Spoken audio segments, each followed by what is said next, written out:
Thank you. Thank you, Paul. Been my friend for a long time. But thank you for that introduction. That says it all. You can say very shortly, but I think there's nobody that's ever done more, certainly in the position of president, for our great police. And it's an honor to be with you. And please sit down. Let's go have a good time. And Paul, I want to thank you for nearly 4 decades of exceptional service in the line of duty. I'm thrilled to be here at the 126th annual conference of the International Association of Chiefs of Police, joined by thousands of amazing law enforcement leaders, people that I know, people that I love, people that I respect, who defend our communities, chase down criminals, and keep America safe. You don't hear it enough. You do an incredible job. The people of this country know it. And the people of this country love you. You don't hear that from these people back here, but they love you. You don't hear it from the fake news. The fake news doesn't like talking about that, but they love you. Every day of my presidency, I will be your greatest and most loyal champion. I have been, and I will continue to be.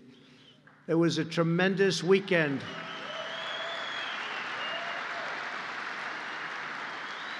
As you very well know, it was a tremendous weekend for our country. We killed ISIS leader al-Baghdadi. They've been looking for him for a long time. They've been looking for him for many years. He was a sick and depraved man, and now he's dead.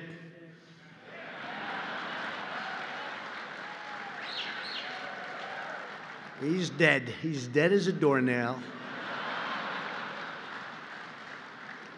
And he didn't die bravely either, I will tell you that. He should have been killed years ago. Another president should have gotten him. But to me, it was very important. I would say all the time, they'd walk into my office, "Sir, we killed this leader at a low level, this leader." I said, "I never heard of him. I want al-Baghdadi. That's the only one I know now. I want al-Baghdadi. Get him." And they got him.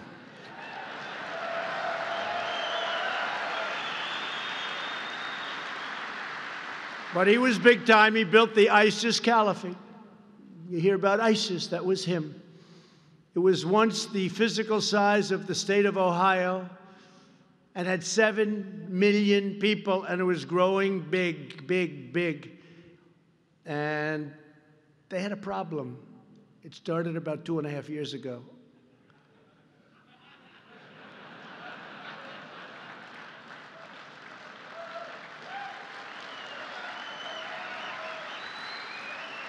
And during my administration, we all together destroyed the caliphate 100%. Remember, I got it down to 97%. And I said, "All right, let's go home." And then those people started saying 100%. You know, before me, they didn't care. But now they say, "What about 100%? And we met some great generals. I learned a lot about generals. I met some good ones, and I saw some bad ones, some that didn't have what it takes, and others that had more than anyone would have thought. And it was supposed to take a year, maybe even 2 years. And I said to one of them, "How long will it take?" "Think we can do it in 1 week, sir?" He was a little more like you. But we have now tens of thousands of ISIS prisoners under tight supervision. And now we want the countries in the region to police their own borders. We don't want to be a policeman in this case of 2 countries that haven't gotten along for centuries.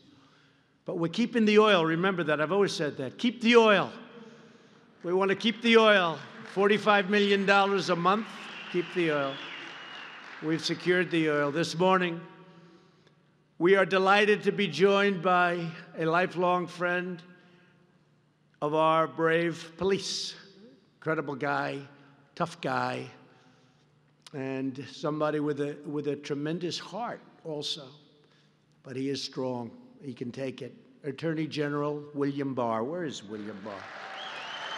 Where is he? Where is he?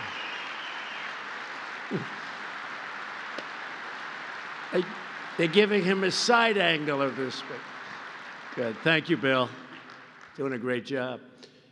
We're also glad to have with us Representatives Rodney Davis, Mike Box, and Darren LaHood. These are warriors. Where are they? Where are they? The three of them. They're warriors for us, for all of us. They're warriors. Thank you. They've done an incredible job. Thanks as well to the entire IACP board, and congratulations to your new incoming president, Chief Stephen Castevens. That's a nice name. I like that name. Where is he? Where's that name? Where is he? He should be sitting right up front here someplace. I mean, okay, I'm going over here. Stand up, Stephen. Okay, Stephen, there you go. I went all the way around the room to find you.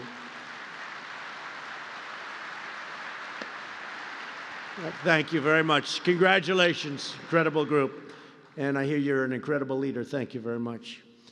And thank you also to the international law enforcement partners who join us together. Our nations ensure the rule of law prevails in the entire civilized world. We work together.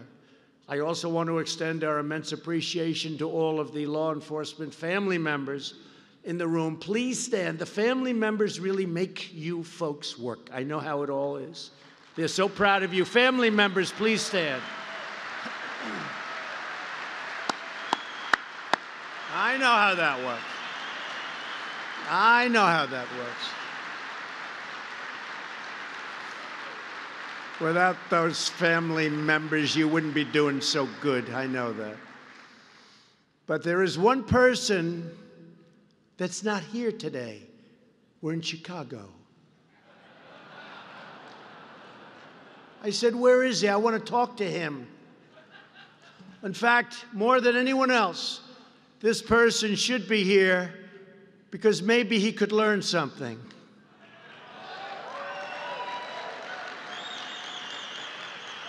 And that's the Superintendent of Chicago Police, Eddie Johnson. A few days ago, Johnson said, quote, "The values of the people of Chicago are more important than anything President Trump would have to say." I don't think so, because that's a very insulting statement after all I've done for the police, and I've done more than any other president's ever done for the police.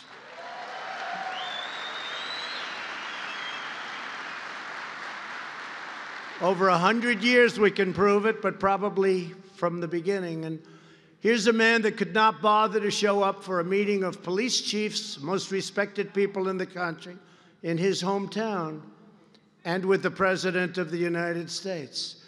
And you know why? It's because he's not doing his job. Last year, 565 people were murdered in Chicago. Since Eddie Johnson has been police chief, more than 1,500 people have been murdered in Chicago, and 13,067 people have been shot.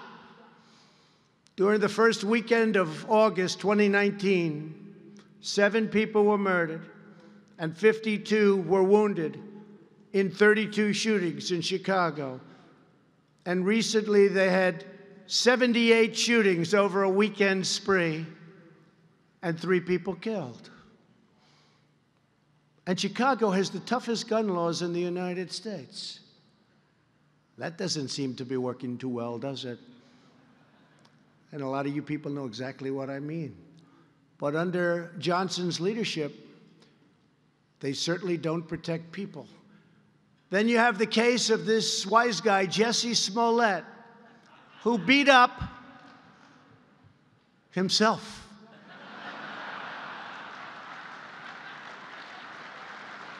And he said MAGA country did it, MAGA country. Okay? He said MAGA, that's a hate crime. That's a hate crime. And it's a scam.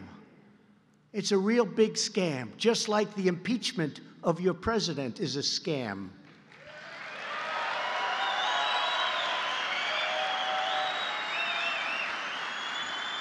And then you look what's going on.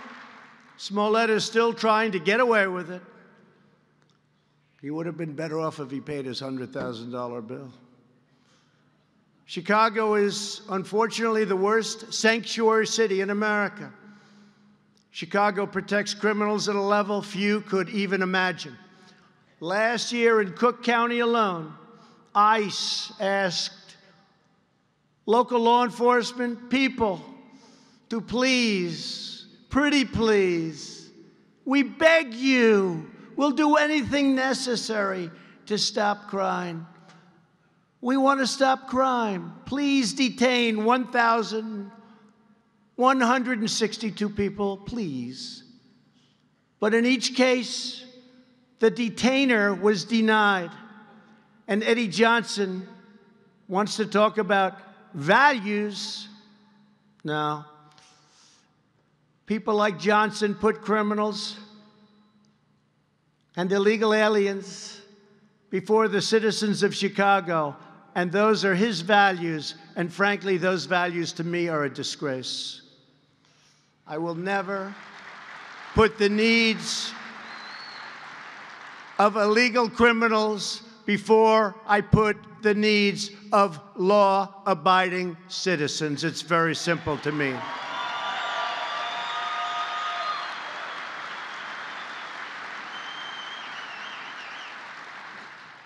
So when Eddie Johnson and many other people from lots of other regions and areas support sanctuary cities, it's really, in my opinion, a betrayal of their oath to the Shield and a violation of his duty to serve and to protect the courageous police officers of Chicago. And I know some of them, and they're the most incredible people.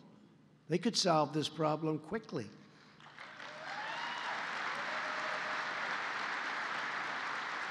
It's embarrassing to us as a nation. All over the world, they're talking about Chicago.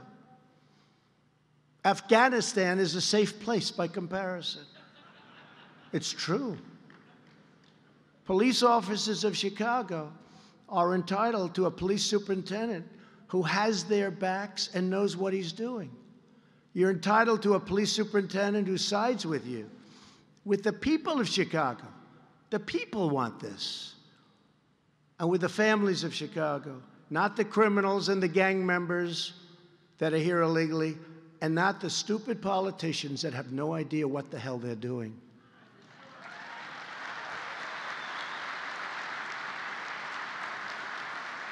But I'm going to tell you a quick story, because it happened right here, and I was very impressed with a certain person, whoever that person may be.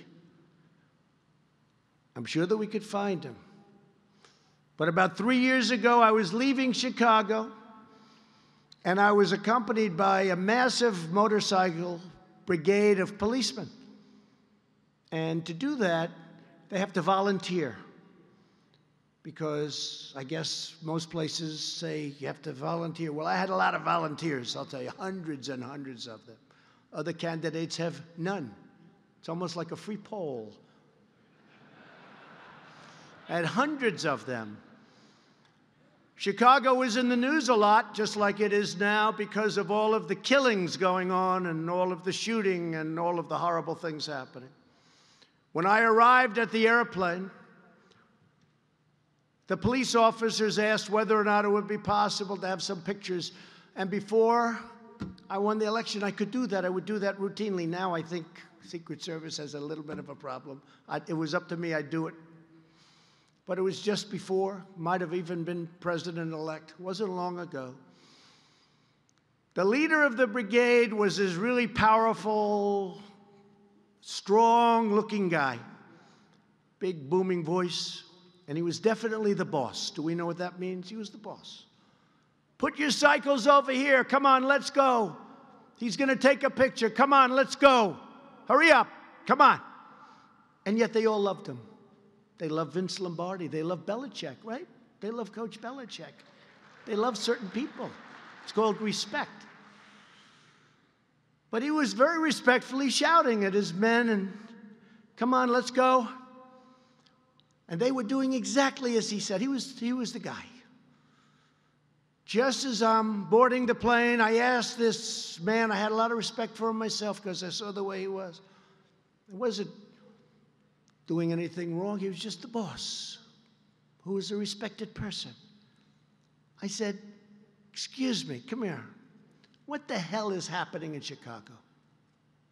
He said, it's very sad, sir, very, very sad. I hate to see what's going on. I love this city so much. I hate it. I asked him, what do you think the problem is? And he said, there's no leadership from the mayor, and there's none at the top of the police department. They're afraid to do anything. He said, we have great police, sir, the best in the country. And you all feel that about your own police, but he said that. He said, but we don't have the leadership at the top. It's so sad. I said, you're a tough guy. How long do you think it would take you to fix this killing problem in Chicago? He looked at me and said, one day, sir. These cops are great. They know all the bad guys, sir. They know exactly what to do. We could straighten it out so quickly that your head would spin.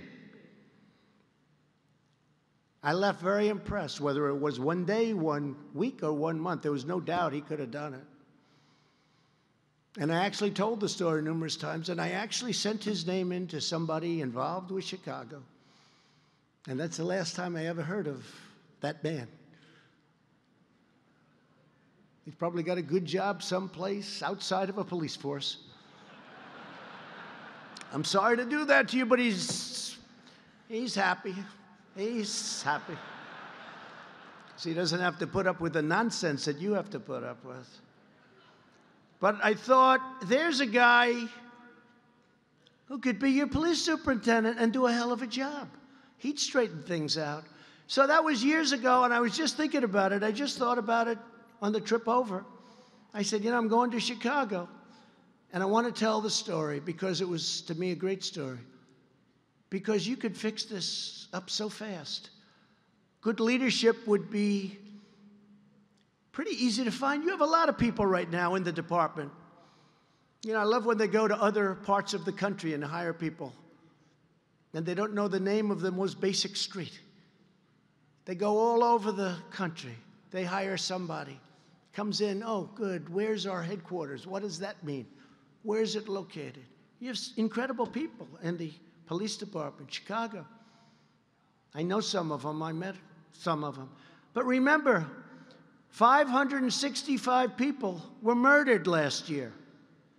And it's a shame. And I want Eddie Johnson to change his values and change them fast.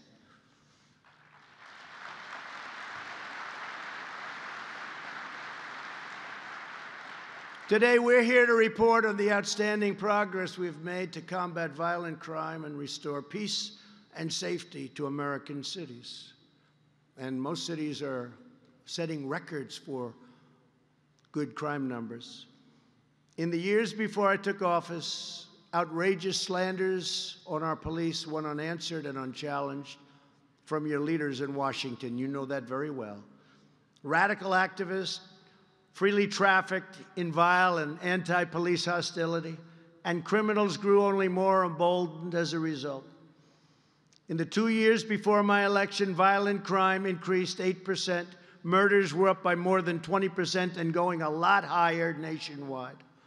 The steepest 2-year consecutive increase in over 50 years. But with your help, all of that is changing and changing very rapidly.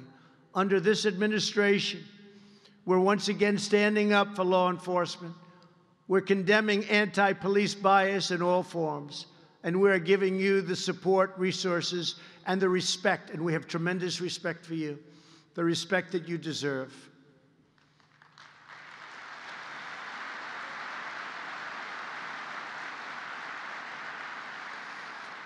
Together, we have taken bold action to reverse the tide in violent crime. Over the last 2 years, the number of murders in America and America's major cities has dropped, unlike here, by more than 10%.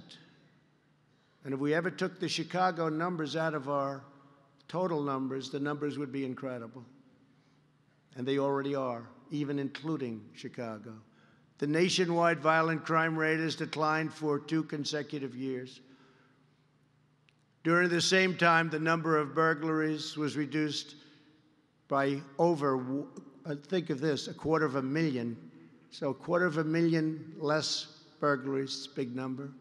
Now, it also helps that we have the strongest economy in the history of our country. That probably helps. Take a little credit for that.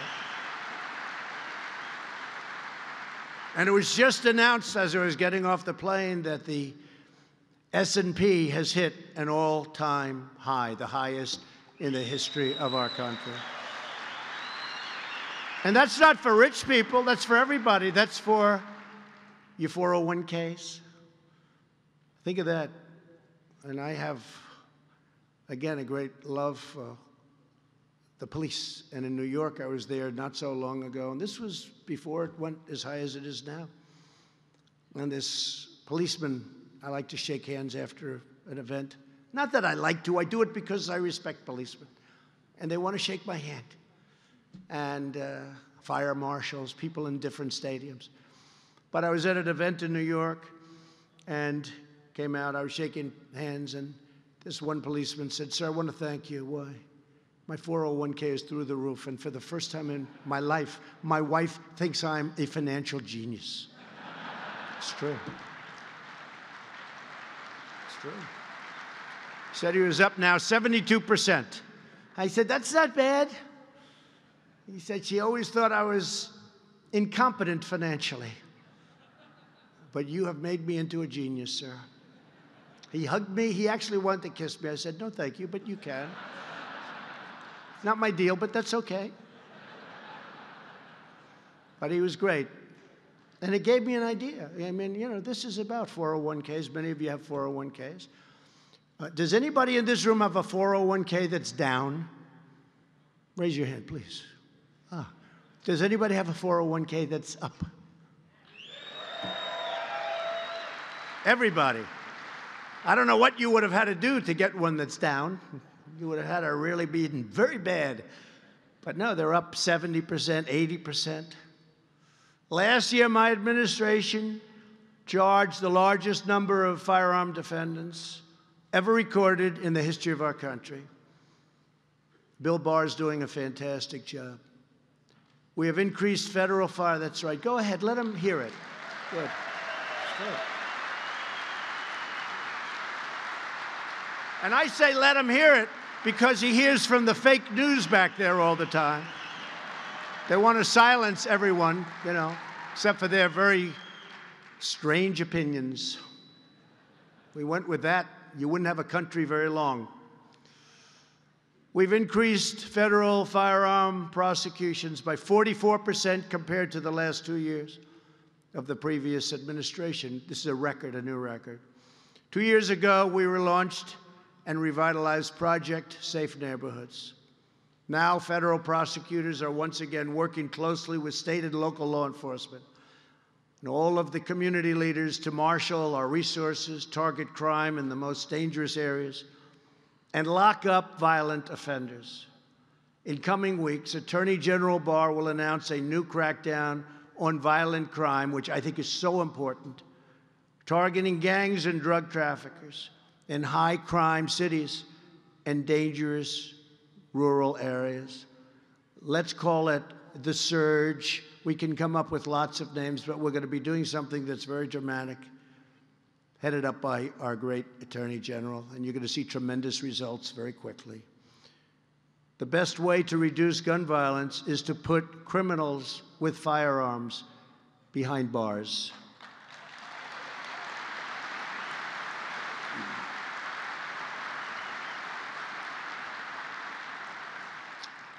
And just so you understand, because I think there is no stronger protector than me, we will always protect our Second Amendment. Always.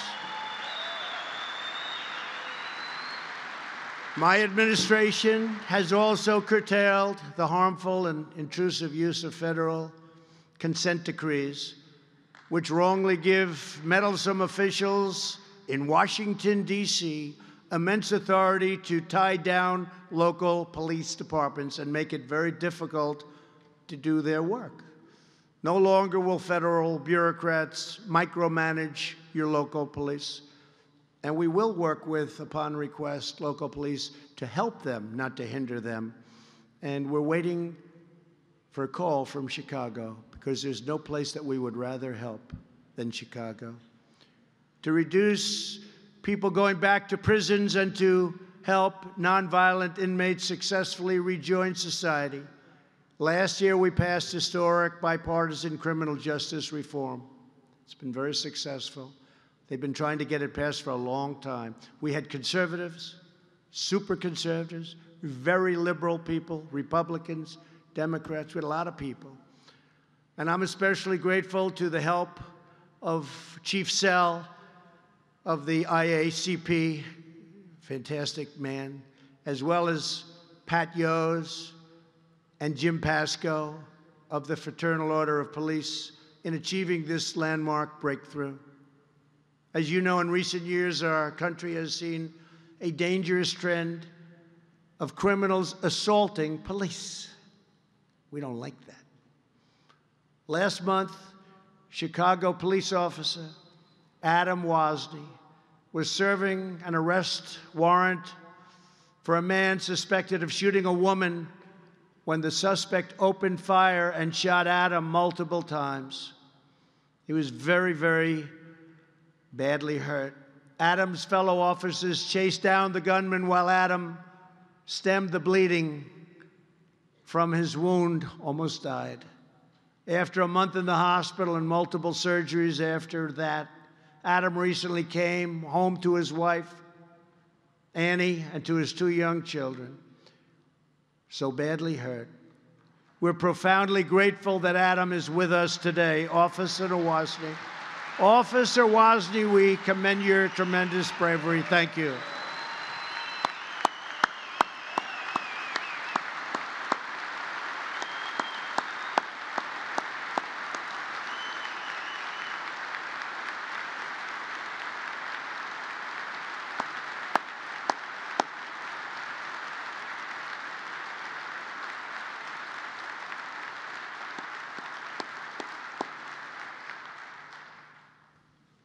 Thank you, Adam. You look good to me. You look very handsome. If I had a face like that, I would have been president 10 years earlier. You're looking good, Adam. But an attack on law enforcement is an attack on all Americans. That's true. Thank you, Adam. And we believe that criminals who murder our police should get the death penalty.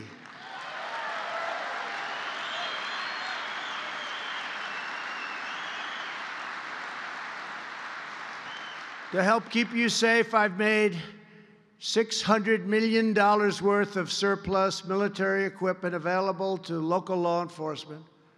If you remember, the previous administration didn't want to do that. Nobody knew why. Sitting in warehouses, getting older and dustier. And we pay a lot of rent to a lot of landlords all over the country. So someday I said, you'll explain. Actually, I do know why. Because they didn't want to make you look so tough. They didn't want to make you look like you're a threat. I said, that's okay. We want to protect our police. And we made it available. And we've provided nearly $29 million to train more than 80,000 police officers.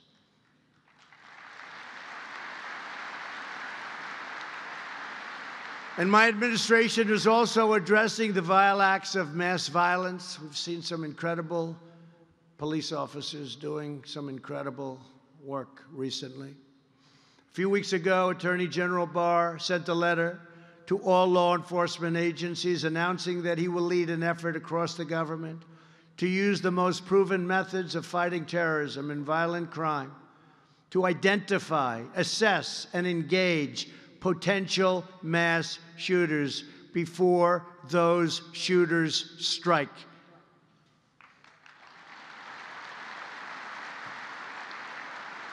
And last month, I was profoundly honored to award the Medal of Valor to the 6 police officers who brought down the mass shooter in Dayton, Ohio, in 29 seconds. I don't know how many people saw that, but I thought it was incredible.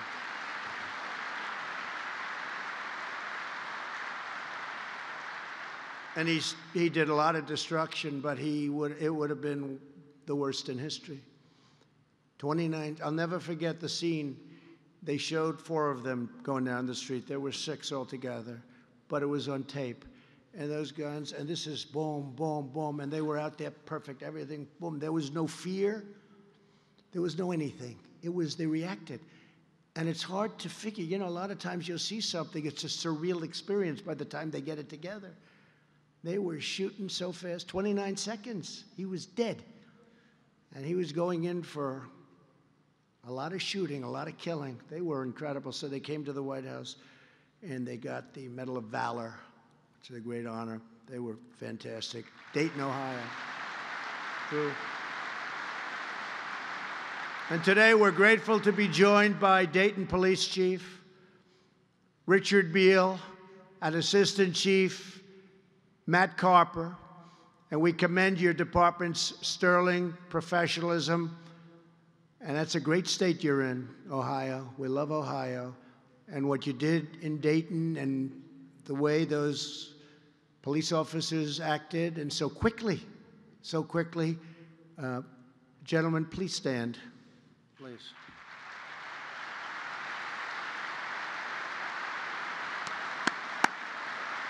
Come up here. Come up here. Come up. Come on up here.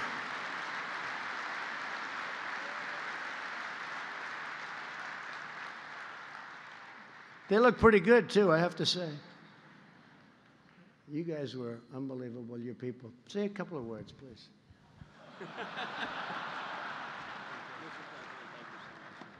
Well, thank you, Mr. President, and also to Attorney General Barr for the recognition of our police officers, 6 brave police officers that acted decisively, swiftly, ending a mass shooting in Dayton, Ohio on August the 4th. They represent the highest of ideals and performance of our profession. We are deeply proud of them. I have with me Lieutenant Colonel Matt Carper.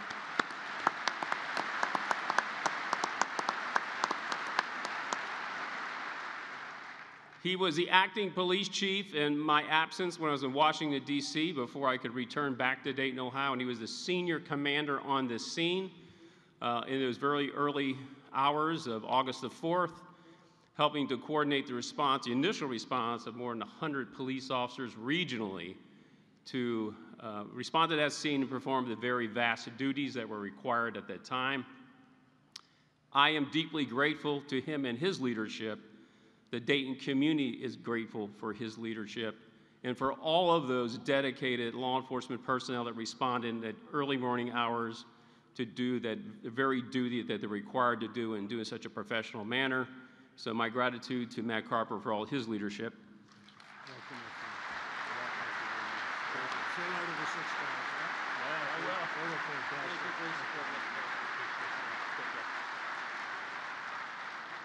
Great job. Today, I'm proud to announce another historic action that we're taking to reduce violence in America. In a few moments, I will be signing an executive order to establish a new commission on law enforcement and the administration of justice. They've been trying to get this for a long time.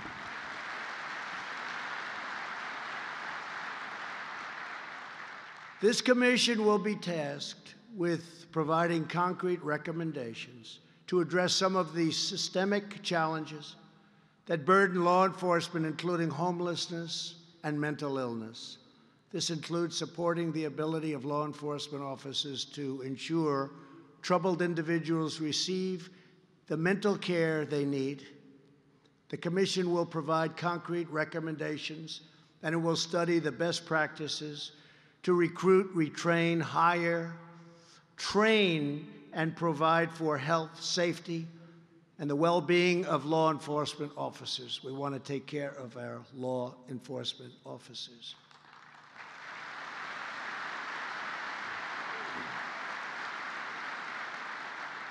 After the commission issues its recommendations next year, and they'll have them soon, because most of them know many of the answers before they begin. You understand that. We will begin implementing its best ideas immediately. It will take place immediately. Since I took office, we have harnessed the entire federal government to combat the drug addiction epidemic. And last year, drug overdose deaths fell for the first time in nearly 31 years. It's a great thing. I want to thank Acting Drug Enforcement Administrator Uttam Dhillon, who joins us today, and almost every person in this room for working together to end this horrible plague. This is a plague not only of this nation, this is all over the world. To stop the flow of deadly drugs into our communities, we're also taking dramatic action to secure our southern border. Illegal crossings are down 60% since May. And we are building the wall faster, bigger, better than ever even anticipated. It's going up now. And I want to thank our military. Our military has been great. The Army Corps of Engineers, all of the folks in the military have been fantastic. But that wall is going up at a rapid pace. And we'll have anywhere from 400 to 500 miles built by the end of next year. That'll have a tremendous impact. And as you know, the other side knows that. But I made one big mistake on the wall. I should have said, I do not want the wall, and they would have insisted that we build it. Big mistake. I should have said, I want no money to go to the wall, and they would have thrown money at it like you wouldn't believe. But our military came through, and it's going up great, and it's top of the line. Acting Commissioner of U.S. Customs and Border Protection, Mark Morgan, joins us today. And I want to thank Mark and all of the members of Border Patrol for the extraordinary work to defend our homeland and protect our nation. If Uttam is there and Mark, just come up here for a second. I want to show you. I don't want you to talk because I have to get out of here. First time ever. But you know what? Because it's you, I'll stay as long as you want me. Come on up. Come on up. Come on up. Two great people.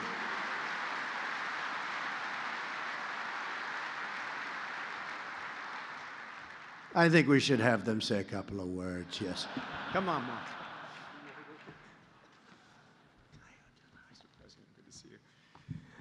Mr. President, on behalf of the brave men and women of the Drug Enforcement Administration, who I am privileged to lead, thank you for your constant and incredible support of our mission, and thank you for your support of all of law enforcement. Thank you, sir. And soon, Uttam will not be acting, by the way. He's done a great job. So he doesn't know this yet, but soon you will not be acting. Congratulations. Thank you, sir. Thank you. Mark? Sir. So first of all, I just want to foot stomp that we will be building 450 miles of big, beautiful wall by the end of 2020.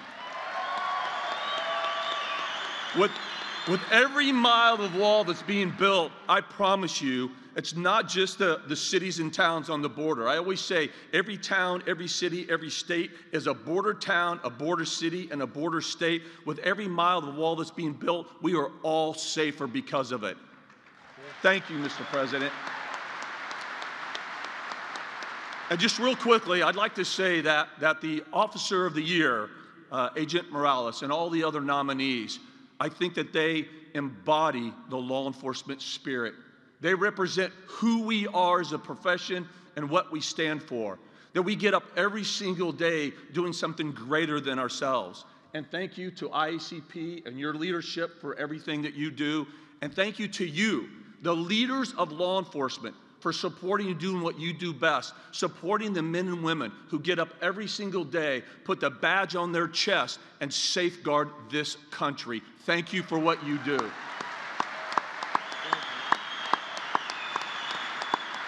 And Mr. President, Thank you, Mr. President, for your support.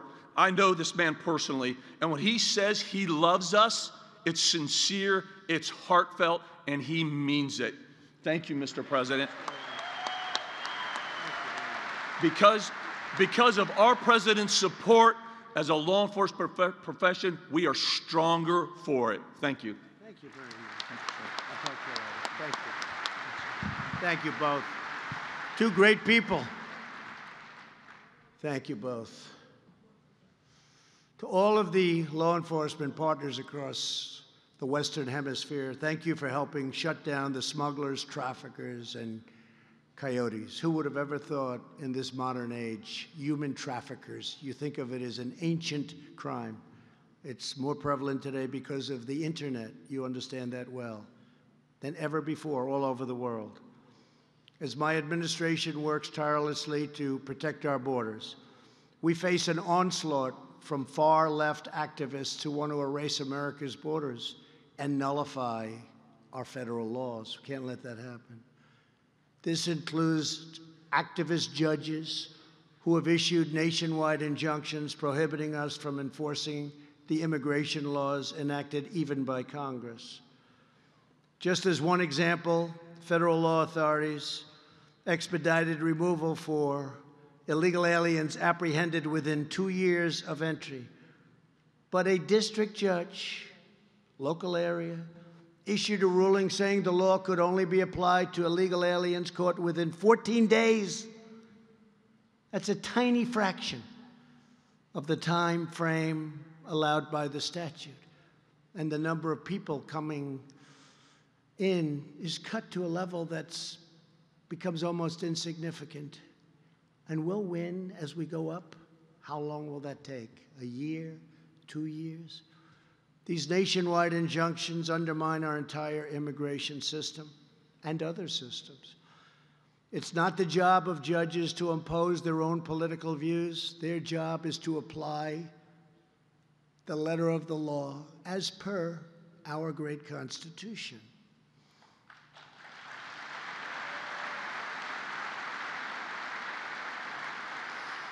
That is why I have already had appointed and approved 158 brand new federal judges and Court of Appeals judges who are committed to upholding the laws and the Constitution as written. We should soon be up to 182. We're way over record territory. Nobody's seen anything like it. I want to thank you, President Obama, for giving me 142 open judges. How you allowed that to happen is beyond me. It's beyond me. Thank you, President Obama, very much. Everybody in this room thanks you. We'll have 182 very shortly. In cities such as Philadelphia, Boston, and here in Chicago, we have also seen a growing number of radical politicians and prosecutors who refuse to enforce the law. You've heard about that. For example, local prosecutors have declared that they will not charge certain offenders, including many theft and drug crime offenders. They just won't charge them. This is a fundamental violation of their sworn duty. The most dangerous and shameful attacks on the rule of law comes from and in the form of sanctuary cities. Sanctuary cities order jails and prisons to release criminal aliens, people that have committed the worst crimes, directly back onto city streets, instead of safely turning them over to federal immigration authorities and ICE so they can be incarcerated or tried, or what I like to do best is get them the hell out of our country and bring them home. Let them take care of them.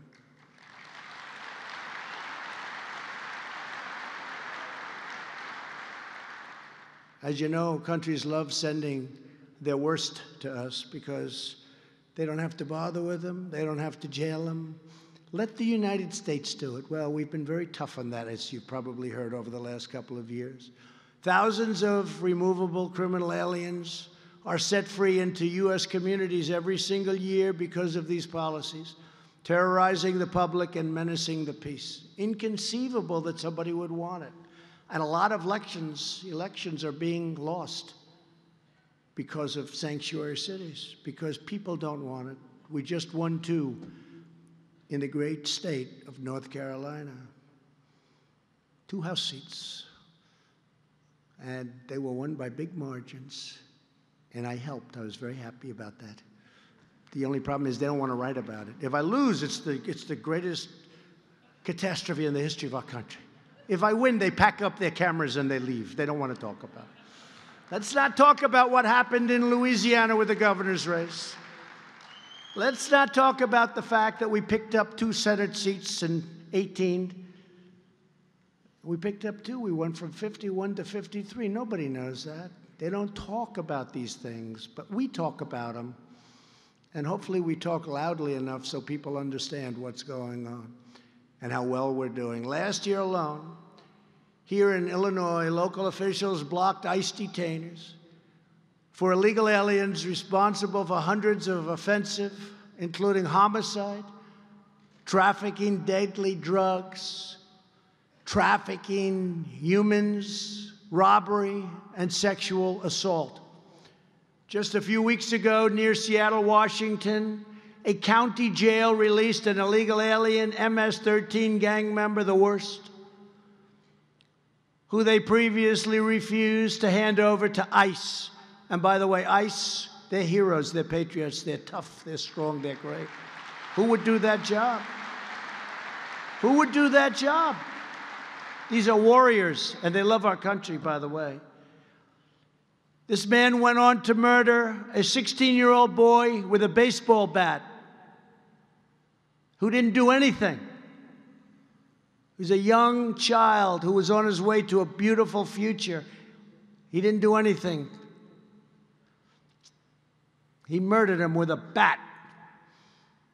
Last year, on the day after Christmas, America grieved when California police officer Ron L. Singh was murdered by a criminal alien, a known gang member, a tough guy with 2 prior arrests for bad things, who was released due to sanctuary city laws.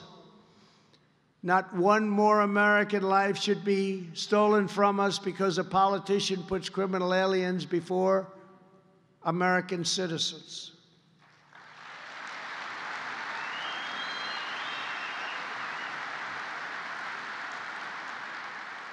So they want open borders. Everybody come in. Come on in. They want open borders and they want sanctuary cities. Forget politics. But you tell me that's good politics? I don't think so. I think you'll find that out. Here today is someone who can tell you more about the threat posed by sanctuary cities, a career ICE officer and the current ICE director, a fantastic guy, Matt Albence. Matt, please come up.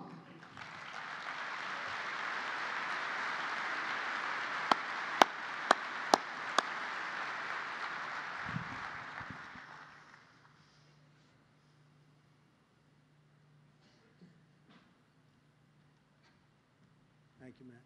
Thank you, Mr. President.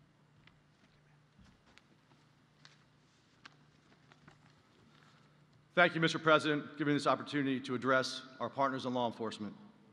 I would note the remarks I'm about to make are the same I would have made 2 years ago, 4 years ago, and 6 years ago. Our country and every community within it is safer when law enforcement at all levels cooperates. There is significant human cost to sanctuary laws and policies, which ban local law enforcement agencies from working with ICE, to include even the simple sharing of information about criminals in their custody. Laws and politics like these make us less safe. It's plain and simple. It's past time to put aside the political rhetoric and listen to the facts. And the fact is, people are being hurt and victimized every day because of jurisdictions that refuse to cooperate with ICE. As law enforcement professionals, it is frustrating to see senseless acts of violence and other criminal activity happen in our communities. Knowing that ICE could have prevented them with just a little cooperation, and the type of cooperation we seek is simple. We don't ask any law enforcement agency to enforce federal immigration law. We merely ask law enforcement agencies to honor ICE detainers, which until recently, most agencies did for over half a century. Hold that person for a brief period of time, notify us when they're getting ready to release, and turn them over to us in the safe confines of your detention facility. Our detainers are issued based on probable cause, the exact same standard that every law enforcement agency in the U.S. here operates under. And the fact is that 70% of the civil arrests that ICE makes are at local jails and state prisons across the country. But we used to make more before sanctuary laws or policies prevented us from doing so, leaving us with no choice but to expend significant additional resources to locate and arrest criminal aliens and other immigration violators in the community. It's less effective, it's more disruptive, and it makes us less safe. There will be criminals we don't find, and often when we do, it's after they've been arrested for another subsequent criminal violation. These are preventable crimes, and even more importantly, preventable victims. How many billions of dollars has law enforcement spent on crime protection and crime prevention? You want to prevent crime? Help us get the criminals out of your communities.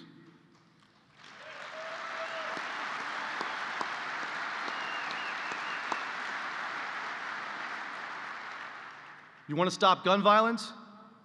Get the criminals perpetrating that violence out of your communities. Last year, ICE arrested 11,000 people with weapons violations, and those are gone from the country now.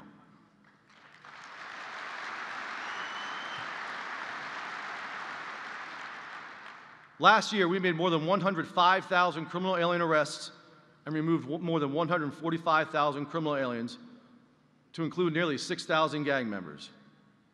This year, ICE's Homeland Security Investigations, with whom many of you work side by side, and we appreciate that partnership and cooperation, made nearly 37,000 criminal arrests, another record year. They seized more than 11,000 pounds of opioids, seized more than $624 million in illegal proceeds of crime, and rescued over 1,400 victims of human trafficking and exploitation.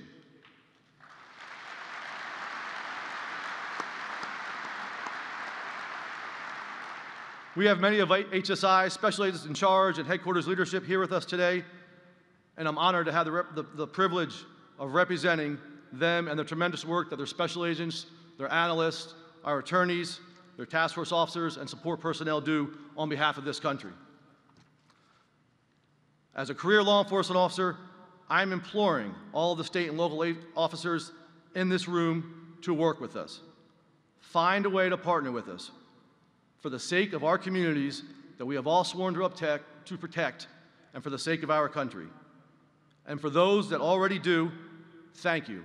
You will have every ounce of support from ICE that we can provide. The truth of the matter, and one which every person in this room knows, every community and every cop is safer when law enforcement works together. Thank you. Thank you, Matt. Thank you, Kevin. Thank you, Matt. Doing a great job. I mean, honestly, I didn't know he was going to make a speech when I invited him up, but that's okay.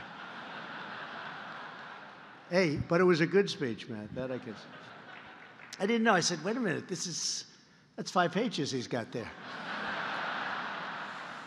No, it's a good 5 pages. And thank you very much, Matt. You're doing a fantastic job. And we brought out thousands of MS-13 gang members, thousands. We take them out, and we focus on the bad ones. We focus on the worst of the people.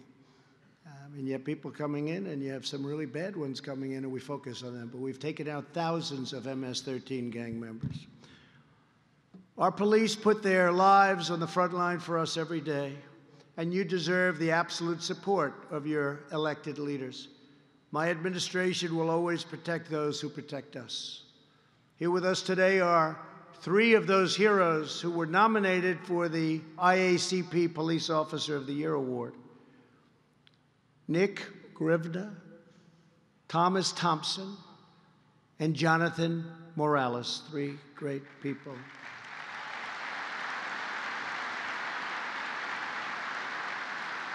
When Minnesota I just left Minnesota. What a great place. When Minnesota officer Nick Grivner responded to an active hostage situation, he found the killer holding a knife to the victim and putting himself in grave danger for very specific reasons.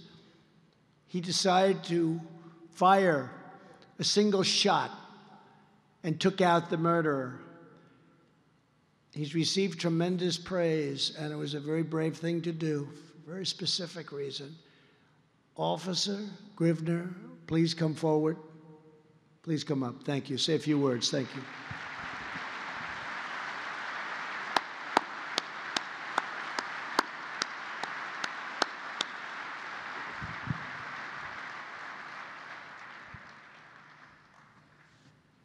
Great job. Thank you, Mr. President, and thank everyone here. I'm actually speechless. I really don't know what to say. This whole thing is just so surreal to me right now, standing up here before you. I want to thank the IACP for having me one of the 4 nominations, and then I definitely need to thank my chief, Nicole Madsen of the Virginia Police Department, for putting me in for this nomination and the support my entire department gave me. But the people I want to thank the most are the people of Virginia. My community rallied behind me days after the shooting happened. They took to social media by storm. They stopped in at the PD. They called me and showed their love and support for our police department. And I'm very humbled and honored to be working for this department and in a community that supports their police department that much. Thank you, guys. Thank you very much. I appreciate it. Thank you very much. Out of here. Thank you. Thank you. Great job. Texas police officer Thomas Thompson responded to a report of a robbery. When he entered the building, a suspect began to fire violently, but Officer Thompson fired back, and they arrested the criminal who had quite a record, quite a bad record. Officer Thompson, thank you for your courage. Please come forward to the podium. Thank you.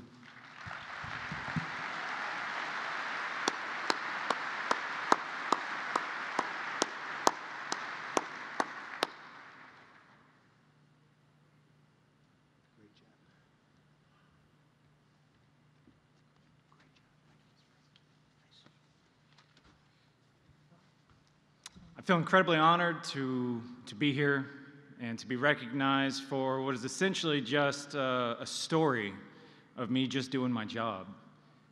The president's right. There's literally hundreds of thousands of law enforcement men and women in this country who are ready and willing to win the moment when the time comes. I feel very honored to be here because I want a moment. Mr. President, thank you for your support of law enforcement, especially in this day and age. That's no small thing. It matters, so thank you. Thank you to the Lubbock. Yes, thank you.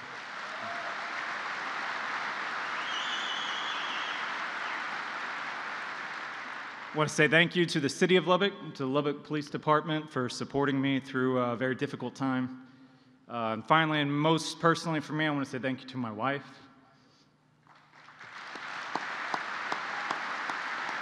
You're my rock and you're my best friend. I love you. Thank you. Thank you. Fantastic. Thank you. Thank you. So are you. Thank you very much. Great.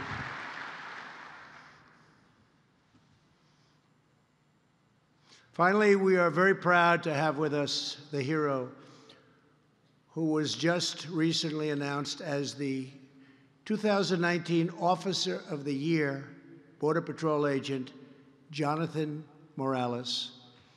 In May, I met Border Patrol Agent Jonathan Morales when he came to the White House for the National Day of Prayer. Just days before, Agent Morales was off duty attending a service for Passover when a gunman opened fire at a synagogue in Poway, California. You all read about it. It was terrible.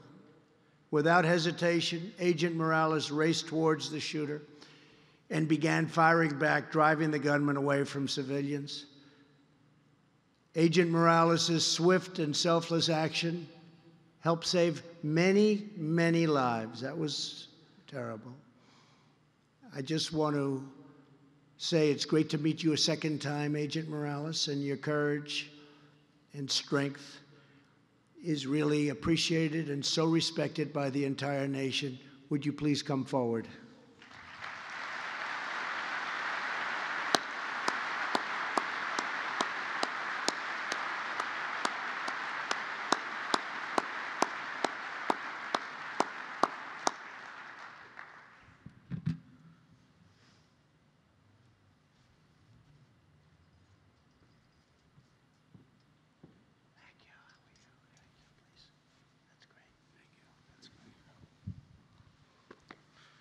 Good morning, everybody.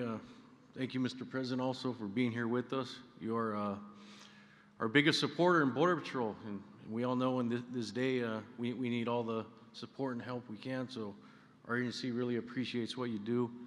Thank you also, Commissioner Morgan, my Chief, Ms. Chavez, El Centro Sector, represent us also, and you guys are responsible for giving us the training and tools that we need each day to complete our mission out there of immigration enforcement.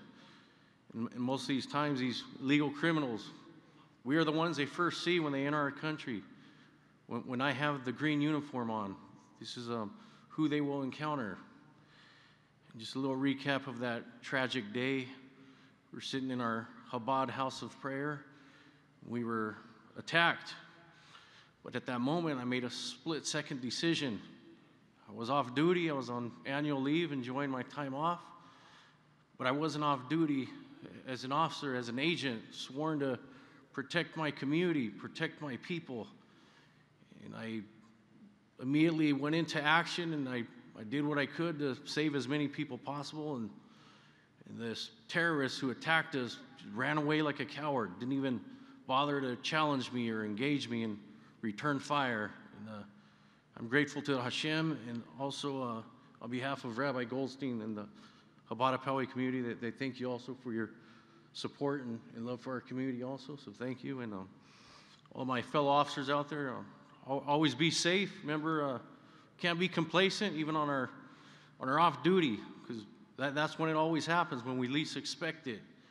Like I said, always be safe out there, and we never are off duty when we take the uniform off. Our mindset, we're still prepared for worst case scenario. So thank you all. Thank you. Thank you, man. Good to be here with you again. Thank you. Proud of you. Let me help you with this. Thank you.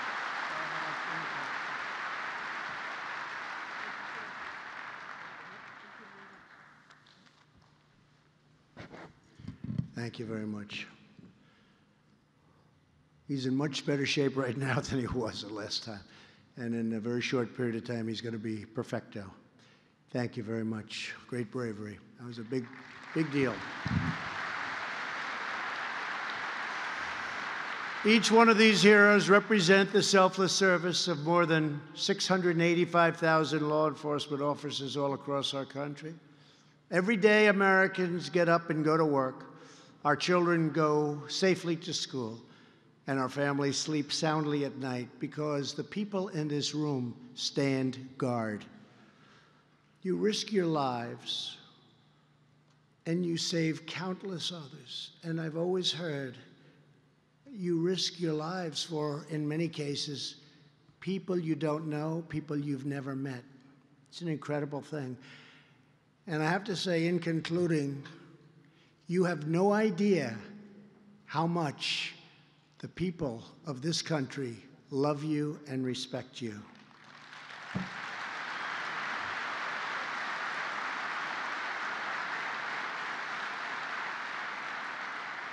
The sight of your badge strikes fear into the hearts of criminals and pride into the hearts of our citizens.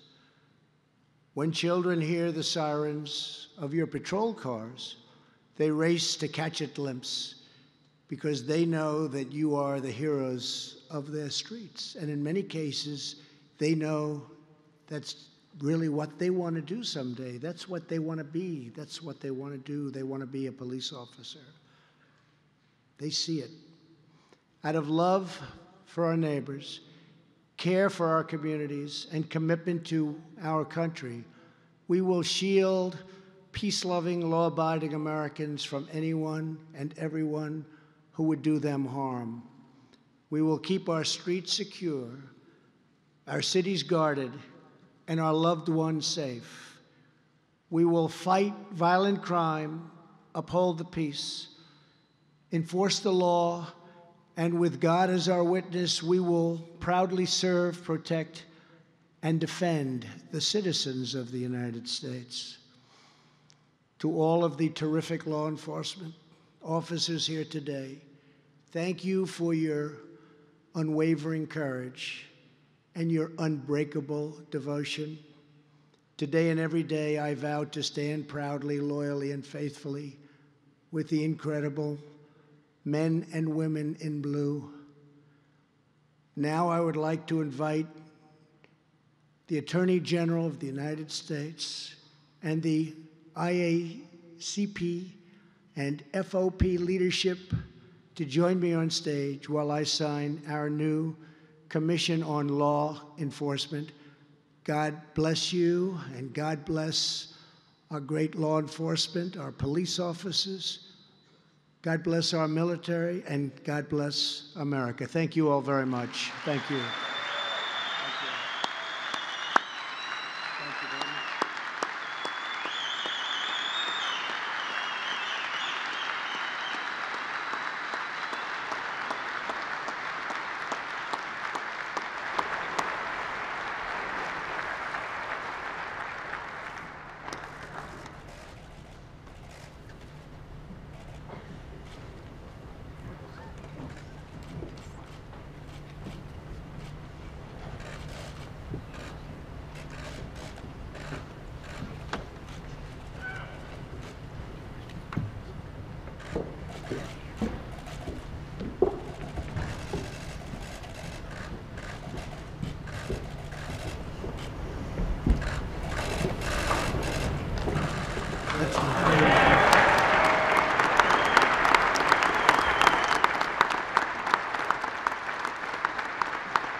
It's easier than the one in so we can give them to someone first. Thank you.